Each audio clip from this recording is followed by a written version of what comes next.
Muito bom dia, boa tarde, boa noite para você que está assistindo esse vídeo aqui. Hoje vamos falar sobre o último jogo do Brasil pela fase de grupos contra a Escócia. Então já deixa seu like, se inscreve no canal, compartilha com quem gosta também. Comenta aí se você gostou do vídeo, o que você quer ver aqui no canal e bora pro assunto. Quero começar o vídeo então falando da formação que o Ancelotti manteve a mesma escalação. Então ele manteve esse 4-3-3, mudou o Ryan pro Rafinha, mas que teoricamente... o Raya já jogou o último jogo, né? Porque o Rafinha até que sai cedo machucado. E o jogo do Raya, cara, foi muito importante, mas não só com a bola. Sem a bola ele conseguiu abrir bastante espaço, conseguiu pressionar bastante a zaga adversária e acho que teve um papel muito importante. E sobre a escalação, o Brasil em vários momentos atacava em um 4-4-2, onde o Matheus Cunha recuava um pouco para buscar essa bola e abrir espaço para Vini e Ryan entrarem na defesa adversária como uma dupla de ataque que funcionou muito certo, que deu muito certo. Então, gostei de ver a forma como o Ancelotti escalou e percebeu que o 4-2-4 dele não estava dando certo, largou a teimosia, então muito importante isso para o Brasil. Dito isso, já quero começar a falar da pressão alta do Brasil, que funcionou mais uma vez, cara. A pressão alta do Brasil, como funcionou nos últimos jogos, como eu falei nos últimos vídeos, como funcionou nos amistosos, funciona de novo. E é a principal arma do Brasil, essa pressão alta. O zagueiro, ele recebe a bola do goleiro, ele dá uma bobeada, o Ryan, muito bem, e a pressão que o Ryan faz é muito boa. Vou deixar o vídeo aí pra vocês verem. E ele fecha o passe na direita. Então, ele não fecha na frente do zagueiro, ele tampa ao lado, tampando a frente e um pouco do passe lateral que o zagueiro poderia dar. Então, ele atrapalha completamente o zagueiro, ele ganha a jogada, põe o pé, rouba a bola e toca pro Vini. E, cara, aquele gol do Vini eu acho excepcional, porque por mais que pareça um gol fácil, não é. Não é um gol fácil, ele tira do goleiro, ele tem toda a calma, não é qualquer jogador que faria aquele gol. E ele desloca o goleiro e só empurra. E Vinícius Júnior, de novo, sendo protagonista, chamando a responsabilidade, sendo o cara que a gente tanto precisou na seleção. Participou de todos os gols da Copa até aqui, mesmo que indiretamente participou de todos, né? Aquele com o Matheus Cunha, ele... Mentira, o último gol agora ele não participou, mas participou de quase todos os gols, então ganhou os três melhores do jogo nos 3 jogos, então excepcional, não tenho que falar do Vinícius Júnior, certo? Indo já direto aqui pro segundo gol, de novo, uma pressão alta no meio do lance, né? O Brasil vem trabalhando essa bola, o Ryan tabela com o Bruno Guimarães. Quando o Ryan ele vai entrar na área, ele é desarmado. E ali, pra mim, o Matheus Cunha mostrou por que ele é titular e por que ele é tão importante, mas não só o 9 que faz gol. Ele é um 9 de muitas funções. E eu acho que a principal função do Matheus Cunha é que ele recua pros outros entrarem, mas a gente já vai focar em cada jogador ainda aqui nesse vídeo aqui, certo? Então, o Matheus Cunha mostra muita vontade, dá o carrinho numa jogada que parecia perdida. Ele decide o quê? Dá o carrinho, a bola sobra com o Danilo, que divide com o zagueiro, cai no pé do Bruno Guimarães, e aí pra mim é o chave da jogada, além do carrinho, claro. O Bruno Guimarães, ele faz a leitura perfeita. Ele joga a bola atrás do zagueiro, ele joga a bola pro segundo pau. E aí que o Vinícius Júnior mostra a genialidade que ele tem, onde ele toma atrás do zagueiro. O zagueiro, quando você olha a foto, eu vou botar a foto aqui, quando você olha a foto, você fala, pô, o zagueiro tá melhor posicionado, o zagueiro vai tirar essa bola. Mas além do passe ser muito bom, o Vini se posiciona certinho atrás do zagueiro para receber esse passe e cabecear sem ninguém pro gol. Então, gostei do coletivo, da vontade, da raça, do desarme, do cruzamento, o posicionamento, tudo nessa jogada foi muito bom, foi muito bonito de ver essa jogada do Brasil, e foi muito importante porque foi ali no finalzinho do primeiro tempo, então o Brasil ele conseguiu selar ali e já ir confiante pro segundo tempo, no sentido de eu já dominei você, eu mandei no jogo, eu tô no controle da partida ainda, e quando eu quiser eu vou fazer mais um. Né? Não foi sorte o meu primeiro gol, não foi um erro do zagueiro. Eu consigo te pressionar, eu consigo fazer você errar. Então, ali o Brasil mostra para a Escócia uma superioridade e eu acho isso muito importante porque dá confiança para o Brasil voltar bem pro segundo tempo. Quando a gente vai pro segundo tempo, eu já vou falar de cada tempo. Aos 60 minutos, o gol do Matheus Cunha. O Paquetá recebe ali tipo num pivô, teoricamente. Dá de primeira pro Casemiro, que faz um ótimo passe, inclusive, em profundidade. Não gostei muito do jogo do Casemiro, mas esse lance aí ele foi muito bem. Ele dá o passe em profundidade. o Bruno Guimarães amassa o zagueiro na força, um absurdo. O zagueiro sai voando, ele ganha na força e dá um presente pro Matheus Cunha, que vem correndo, só chapa no canto. 3-0 Brasil. Ali, o Brasil matou o jogo, né, sem chance nenhuma para a Escócia reagir, se garantir em primeiro. Antes disso até, porque o Marrocos tropeça contra o Haiti, né, ele até ganha o jogo, mas acaba tomando os 2 gols, inclusive sai 2 vezes atrás do placar. O Haiti abre 1-0, toma 1-1, faz o 2-1 de novo o Haiti. Então, muito importante o Brasil ter passado em primeiro. Quero falar sobre o gol anulado. Pra mim, vou colocar aí, não dá pra anular um gol desse. O Vinícius Júnior, ele, por ser mais rápido, por ser mais inteligente talvez na jogada, ele toma a frente do zagueiro, ele pisa no chão, então ele tá correndo. Ele não faz um movimento de bote no zagueiro. Ele meio que tá correndo, põe o pé na frente porque é mais rápido, então ele toma a frente do zagueiro, né? Não tem por que ele correr pra ficar atrás do zagueiro, na questão de passar correndo pelo lado do zagueiro, né? Então ele faz certinho. Ele toma a frente do zagueiro, o zagueiro que perdeu o timing vai tentar chutar a bola, só que o Vinícius Júnior já tá ali. Então, eu não vi sentido em anular, e ainda mais numa Copa onde tá muito permissiva, onde a gente viu um pênalti não marcado no jogo da Inglaterra pra Gana, e a não expulsão do Messi. Claro que tem o fator Messi, mas não teve a expulsão do Messi. Então, eu não entendi essa anulação, achei que o VAR ter chamado já foi estranho, o juiz olhar e anular, faltou talvez pulso pro juiz. Eu não sei se o juiz normalmente anularia um gol desse, mas me surpreendeu negativamente, assim, numa Copa permissiva o Brasil foi prejudicado, claro, prejudicado, né, o Brasil não mudou nada, literalmente nada, só mudou em números, né, pro Vinícius Júnior que fez o gol, mas não entendi a anulação, achei completamente errada, e pra mim o gol, sim, foi legal e deveria ser validado. Falando sobre cada tempo agora, o primeiro tempo eu achei muito bom. Tem ali até um tempo, acho que do primeiro até o segundo gol. O Brasil, pra mim deu uma caída de rendimento, erra alguns passes, deixa a bola demais com o Haiti. Claro que é um jogo do Brasil, né? Dá a bola pro adversário. Mas não gostei muito desse meio tempo ali. Mas em questão, assim, muito bom o primeiro tempo do Brasil. Eu acho que eu não gostei, talvez, mais por gosto, assim. Mas eu acho que o Brasil poderia ter feito mais, talvez, nesse meio tempo entre o primeiro e o gol do finalzinho. E o segundo tempo, pra mim, é muito bom. O Brasil ali controla o jogo. O Alisson até tem que fazer algumas defesas assim. Mas o jogo do Brasil, eu acho que ele é excelente, assim.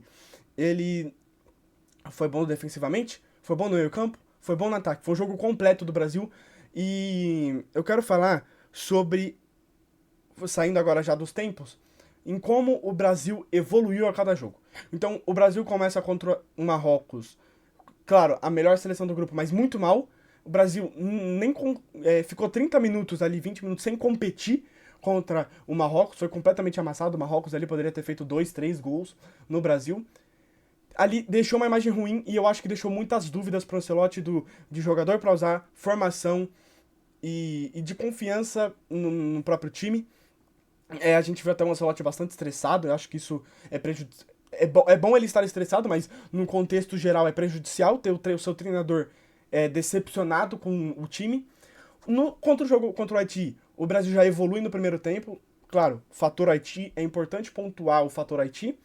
Mas o Brasil já se sobressai no primeiro tempo, faz um segundo tempo ruim. O próprio Danilo fala que o time dormiu no segundo tempo, mas eu acho que ali foi uma questão tática. O próprio Ancelotti acho que deve ter pedido pro time dar uma segurada, troca a bola. O Brasil até tem algumas chances, mas assim, muito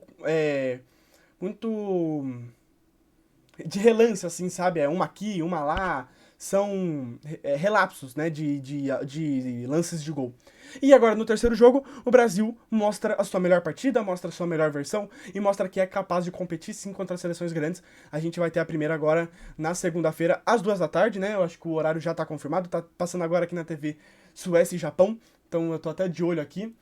A Holanda tá vencendo a Tunísia, então Holanda garantida em primeira. Só ver agora o resultado de Suécia e Japão, que tá 0-0 por enquanto, no finalzinho do primeiro tempo. Vamos ver quem que a gente vai pegar aí. Então, de novo, Acho importante essa evolução, ainda mais num campeonato de curto prazo. Quanto mais você evolui a cada jogo, teoricamente você vai adquirindo a sua melhor versão conforme o campeonato. Claro, não pode chegar muito tardia, não dá pra eu fazer 3 jogos muito ruins e, teoricamente, evoluir numa final que eu nem vou, né? Então, eu acho importante que o Brasil conseguiu evoluir rápido e passa muito pela mudança de formação e tática que o Ancelotti fez no time, e eu acho muito importante o Ancelotti ter percebido isso. Eu tava com medo até dele ficar insistindo nesse 4-4-2, querendo provar que ele consegue. Mostrou que não dava e tá tudo certo. O Ancelotti continua sendo um ótimo treinador, ele mudou e conseguiu firmar um time muito melhor. Quero falar aqui, rapidamente, do Vinícius Júnior, que pra mim é o protagonista do Brasil até aqui. O próprio Neymar fala que ele é o cara da seleção. O Vinícius Júnior assumiu o protagonismo. Eu acho que todo vídeo aqui eu vou ter que falar isso. O Vinícius Júnior nunca se escondeu em Copa, o Vinícius Júnior sempre foi protagonista. E é muito importante ter um cara desse na seleção. E é jogadores como esse que faz uma seleção campeã. São jogadores como esse que faz um time chegar até o topo, como fez o Messi com a Argentina. Claro, não tô comparando o Vinícius Júnior com o Messi, pelo amor de Deus, não sou louco de fazer uma comparação dessa, mas eu acho que a comparação é justa no sentido de ter um cara que ele é o rosto daquela seleção, entende? Acho que na seleção da França de 18 até tinha menos jogadores protagonistas, né? Tinha muito Mbappé, o Griezmann, pra mim, que é o melhor da França naquela Copa. O Griezmann, ele foi o protagonista, mas ele não era o único, sabe? O Pogba fez uma excelente Copa, o Umtiti gastou toda a sua habilidade de bolas naquela Copa, nunca mais conseguiu jogar. Então, aquela França até foi mais dividida. Pulando pra Neymar, cara. Foi muito bonito, assim, foi muito legal ver o Neymar entrando. Todo mundo com máscara do Neymar, com o nome do Neymar nas camisetas, pedindo o nome dele. Cara, ele é o ídolo de uma geração que é carente de ídolos, e eu me incluo. A gente não teve muitos jogadores para se inspirar, a gente teve passadas rápidas, né, como William, Coutinho, Paulinho, você pode citar alguns jogadores, Roberto Firmino, Gabriel Jesus, mas que não são jogadores que conseguiram conquistar certo clamor, como o Neymar conseguiu, e não é à toa, né, cara? O Neymar é um jogador muito diferente, e quero falar sobre o jogo dele, que eu acho que... Já vou começar aqui, eu vou agora falar de cada jogador, mas eu acho muito importante, eu acho muito bonito aquela entrada do Neymar. É muito legal poder ver um jogador como ele jogar uma Copa do Mundo, né? É muito bonito, como a gente vê Messi, como a gente viu Cristiano Ronaldo. E eu entendo quem critica o Neymar, eu entendo quem tem adversidades com a pessoa Neymar. Só que, na minha opinião, como jogador, ele é incontestável, apesar de polêmicas como o Kaikai, como jogador que se machuca muito.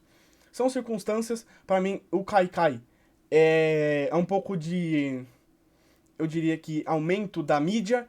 Em 2018, acho que na Copa, ele realmente dá uma exagerada, tem lances que são meio vergonhosos, inclusive. Só que ele não é um jogador Kaká, ele é um jogador que sofre mais faltas no mundo. Hoje em dia não, mas quando ele jogava no PSG, você pegava a média de faltas, era surreal o tanto de falta que ele sofria. Então, acho muito legal poder ver o Neymar ainda na sua última Copa, na sua última dança, e se for campeão, vai fechar com chave de ouro. Vamos falar agora de cada jogador. Alisson. Eu acho que agora o Alisson, que precisa... É um jogador que precisa se provar a cada jogo. Ele se prova mais uma vez e ele mostra que embaixo das 4 traves ele é excelente e ele é o nosso melhor goleiro. Então, pra quem pede Ederson, pra quem pede o Everton, o próprio Hugo Souza, que eu acho que deveria estar na Copa, Fábio, Everson, pode falar inúmeros goleiros do Brasil, nenhum vai superar o Alisson. É um cara que ele é ídolo do Liverpool, titular do Liverpool, então como que eu vou contestar o Liverpool, que mantém esse cara que é titular do time deles? Como que eu não vou confiar no Liverpool? Então, é claro que para a seleção brasileira é importante. Pode ter alguns problemas em pênalti. Talvez não é o goleiro dos sonhos no pênalti, como é o Dibu Martinez para a Argentina. Que eu acho que em pênaltis ele desbalanceia muito a cobrança. Porque ele não só é muito bom, como ele provoca, ele entra na mente. Então ele é um goleiro muito bom e ele trabalha muito bem em pênaltis. E eu acho que seria até importante ter o Hugo Souza para pênaltis, para dar mais confiança pro Alisson e deixar ele mais tranquilo para fazer o que ele tem que fazer em campo. E até às vezes melhorar no próprio pênalti. Tá, chegou um cara que vai competir comigo, então eu tenho que mostrar, eu tenho que treinar. Não dizendo que o Alisson não treina pênalti, é claro que ele treina. Mas, pesquisando estatísticas, assim, o Alisson não tem uma média horrível de pênaltis, não. Ele, se eu não me engano, ele tem de 18 a 21% de pênaltis. Então, não é uma média horrível. O Hugo Souza, por exemplo, tem 30%, 28%. É acima da média. O Hugo Souza é muito diferente e acima dos outros na questão pênalti, como é o goleiro da Argentina. Mas se você for pegar a média, assim, o Alisson não foge muito da média que os goleiros pegam em pênaltis, não.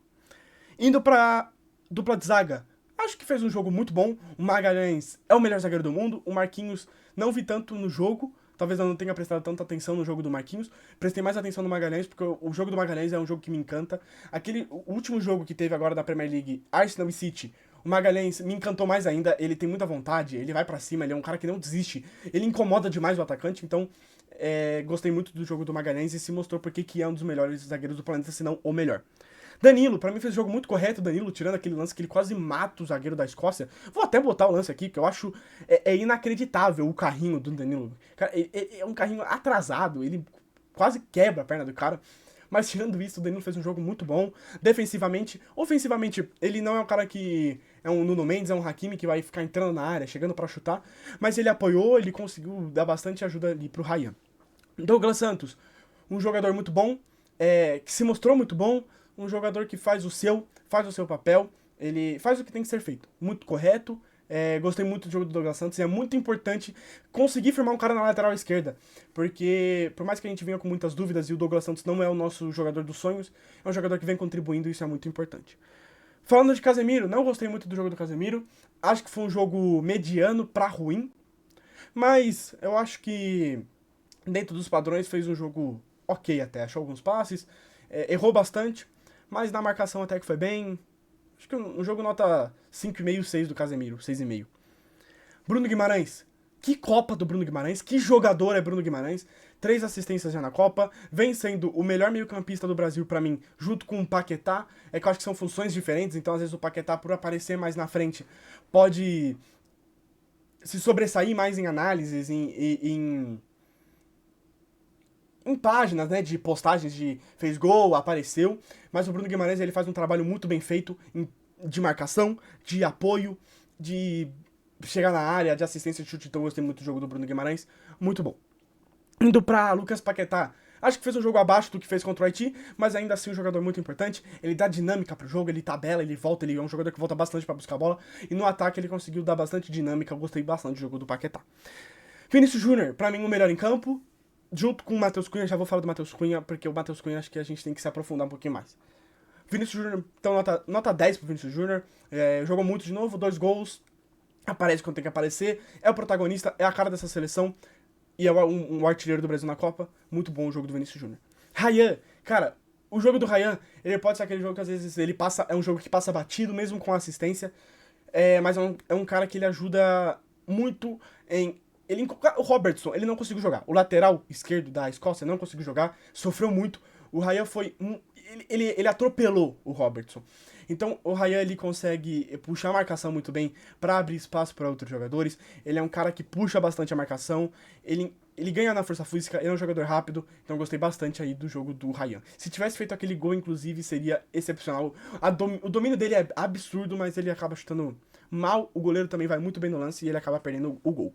Matheus Cunha. Pra mim, o Matheus Cunha mostrou por que ele é titular e não o Endrick. A gente pode até falar que o Ancelotti pega no pé do Endrick, só que o Matheus Cunha ele faz um papel que o Endrick não consegue fazer, que é de recuar e de abrir espaço para os atacantes entrarem. Então ele puxa o zagueiro, o Vinícius Júnior e o Ryan conseguem entrar, ele busca bastante essa bola, ele trabalha bastante a bola, ele marca. Cara, o Matheus Cunha é um jogador muito completo e por isso que às vezes ele tem que ficar se provando toda hora. Toda hora ele tem que mostrar que é capaz, toda hora ele tem que mostrar que é bom, porque às vezes no jogo ele vai tirar uma nota 6,5 no SofaScore, você vai entrar lá no SofaScore e vai ver, puta, o Matheus Cunha tirou 6,5, jogo ruim. Só que às vezes foi um cara que buscou a bola, foi um cara que abriu o campo, foi um cara que puxou marcação, e ele faz muito esse trabalho. Então, ele é um jogador muito mais coletivo do que individualista. Então, ele meio que se ofusca pra conseguir brilhar outros jogadores. Entende? Ele pega a luz dele e coloca nos outros. Então, cara, faz você. Eu abro pra você entrar.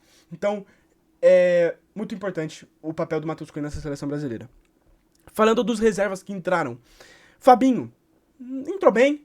Fez o que tinha que ser feito, fez a função, cumpriu o dever de casa, vamos dizer assim. Martinelli, meio sumido, não gostei do jogo do Martinelli. Quando pegou na bola, errou, teve uma bola ali na zaga, inclusive, que ele segura demais a bola, então não gostei do jogo do Martinelli. Neymar, jogou pouco tempo, conseguiu dar um chute. Uma coisa que eu só quero pontuar do Neymar, como é importante ter o Neymar pra escanteio. Cara, o Brasil em escanteio tava às vezes cobrando baixo, cobrando muito alto. O Neymar entra, e mesmo sem ritmo de jogo, ele cobra 3 cruzamentos, os 3 cruzamentos são perigosos, os 3 cruzamentos assustam, os 3 cruzamentos fazem com que o torcedor fique atento no que vai acontecer, porque é um cara que é muito diferente na bola. Ele até consegue dar um chute, dar um passe pro Vini. Eu acho que foi um jogo coerente do Neymar dentro do que ele consegue fazer com as condições físicas que a gente sabe que ele tem. Alexandro. Alexandro e Endrick, acho que nem dá pra jogar.